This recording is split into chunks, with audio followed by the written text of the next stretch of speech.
At our Defining America session in Salzburg this September, we gathered 56 novelists and academics from around the world at Schloss Leopoldskron to examine new voices and directions in American literature.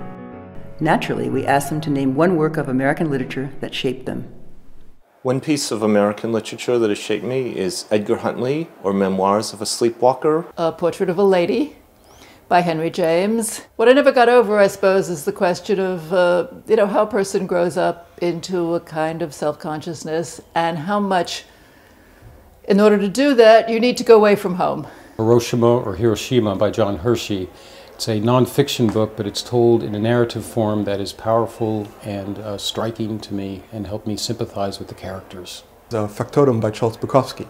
Frederick Douglass is My Bondage and My Freedom. The reason for that particular work is not just the work itself, but understanding that the person who wrote it, Douglass, wrote it after being enslaved, where learning to read and write was a crime punishable by death. Agha Shahid Ali's book of ghazals called Call Me Ishmael Tonight, because it is transnational. It also belongs to where I come from culturally, but it also speaks of where I'm going in terms of my research.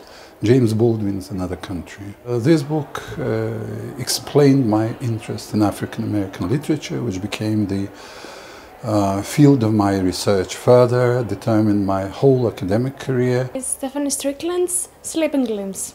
It's Walt Whitman's 1856 edition containing the Calamus poems and all of those which I read in manuscript. So the novel that I learnt the most about America was American Psycho by Bret Easton Ellis. And it wasn't only the novel, but the kind of nerves it had touched even before its publication. William Faulkner's The Silent of Fury. One piece of American literature that inspired me is Toni Morrison's Sula. It's The Subterraneans by Jack Kerouac. Carson McCullers' The Ballad of the Slut Cafe.